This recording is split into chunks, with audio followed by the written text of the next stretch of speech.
Mon arrière-grand-mère a fui la Russie en 1917. Elle a fui le régime communiste. Mes parents, moi, ils se sont rencontrés dans les années 70. Et de là, ils ont décidé de s'installer en France. 7 ans après, ils mettent au monde un petit garçon, Hakim. Après avoir parcouru plusieurs villes, avoir vécu dans plusieurs habitations, ils ont atterri dans une grande banlieue parisienne, à Sevran plus précisément. Ils m'ont toujours raconté des bons souvenirs de cette banlieue, de la vie en communauté, de toutes ces différences. Voilà, c'est ça, la gare de Fraville, telle que la voyait le poète. Oui. Ah oui, oui. La carte postale leur servait à dire nous avons passé un excellent dimanche avec vous, nous sommes bien rentrés, et on envoyait la carte postale le lundi. C'était le coup de téléphone pour dire, enfin de nos jours c'est le coup de téléphone ou le SMS. Donc ça c'était vraiment le Sevran campagnard. On essaye de rassembler les choses, de faire en sorte qu'elles ne se perdent pas. Et puis tous ces documents, pour ne pas les perdre. Voilà, ça c'est intéressant. Voyez. Dans le quartier du Pont-Blanc, la vie sociale dans les années 1920, où les gens, il y avait dans tous les quartiers, il y avait un ou deux cafés, parce que effectivement les gens le café c'était l'endroit où il n'y avait pas la télévision, il n'y avait pas le téléphone. Donc voilà, l'idée c'était de montrer aux gens comment était leur quartier à ses débuts. Donc à ses débuts, ça dépend des quartiers.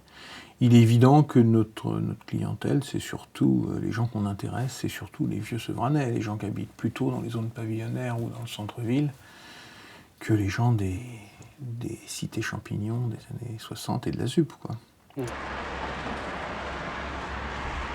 C'est l'histoire commune de la banlieue, qui a fait l'objet de quelques études, mais qui, à mon avis, reste à vraiment travailler, notamment sur sa dernière période, j'allais dire au niveau historique, quoi, hein, du travail d'historien. Et puis, ce qui est hyper intéressant, c'est que c'est vraiment là qu'il y a le mélange, et qu'il y a, à mon sens, ce qui est la base de la culture française et de la société française, l'universalité.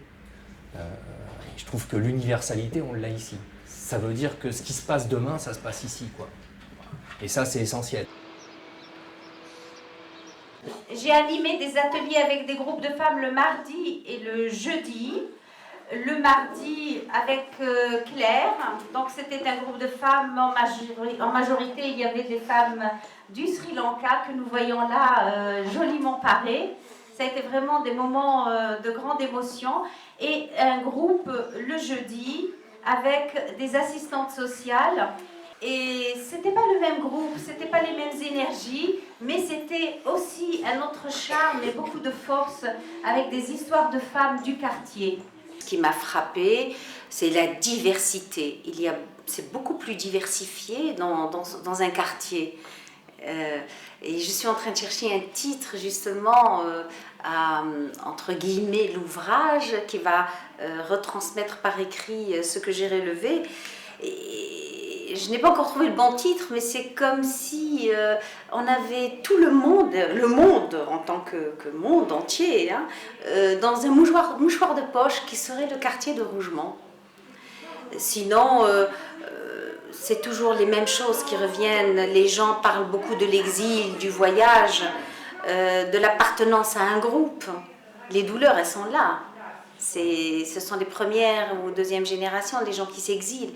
Et l'exil est toujours douloureux. Mais ce n'est pas dit ni de manière de grande souffrance, ni de manière agressive. Mais on le voit bien derrière les contes qui sont choisis.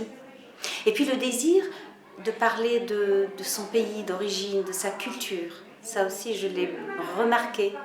Celles et ceux qui font partie de cette mosaïque, au travers du tissu associatif ou par d'autres moyens, qui se fassent connaître, qui prennent la parole, qui fassent monter des choses.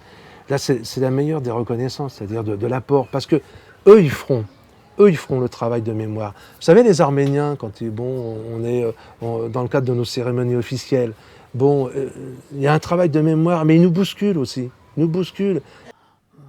Là, ici, La Croix Bleue arménienne à Sevran, elle a été créée avant la guerre. Et donc, quand on avait fait le premier... il fallait absolument des Français dedans, parce que, disons, la communauté n'était pas française. Je me souviens, j'avais 18 ans, comme j'étais française, on m'avait mis dans le bureau à l'époque, donc j'en ai 73, ça fait quand même quelques années que ça dure, et j'espère que ça durera encore autant, quoi.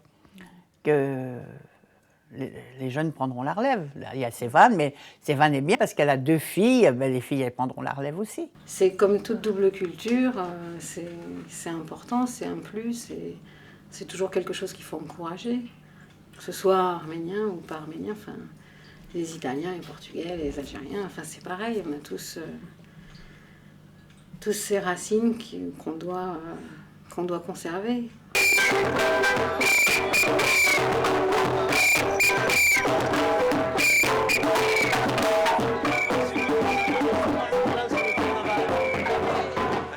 Sur Sevran, il y a eu un travail, je remercie là-dessus les différents responsables politiques. Nous avons une stèle à l'hommage de Victor Schellcher, qui est du côté de l'avenue André Toutain. Donc tous les ans, au mois de mai, il faut savoir qu'il y a une commémoration au niveau de la fête de l'esclavage. Et on se réunit assez régulièrement pour rendre cet hommage.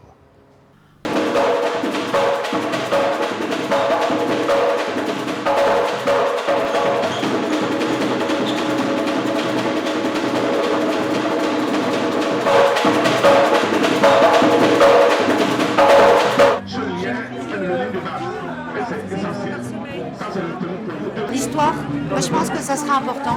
L'histoire, pas forcément à un moment donné de l'imposer, mais qu'elle ne s'oublie pas. Moi je pense que c'est important effectivement. Ouais. Oui, puis en même temps, j'ai l'impression que moi ce que j'ai vécu, l'immigration de mes parents, en tout cas quand on est arrivé, on était de la même génération, j'ai l'impression que c'est pas du tout ce que vivent les mômes d'aujourd'hui. Déjà, moi, mes parents, par exemple, étaient analphabètes. Il y avait une soumission où ils arrivaient ici, c'était Eldorado, il fallait qu'ils trouvent un travail, il fallait absolument qu'on s'intègre, donc il fallait qu'on soit le meilleur de nous-mêmes. Entre cette éducation, moi, que j'ai eue, au jour d'aujourd'hui, j'entends le discours des parents, qui sont complètement intégrés, où c'est plus tu vas faire plus que tout le monde, c'est tu fais déjà bien. Il y a des choses qui ont évolué. Donc effectivement, je pense que ça aurait été intéressant, ne serait-ce que de pouvoir partager, à notre tour peut-être faire ses passeurs. Moi, je pense que ça aurait été bien. Ça peut être une forme écrite, quelque chose qui reste. Ça peut être quelque chose qu'on bâtirait, un monument, un objet. Mais une trace en tous les cas, quelque chose qui soit palpable et vu, quoi.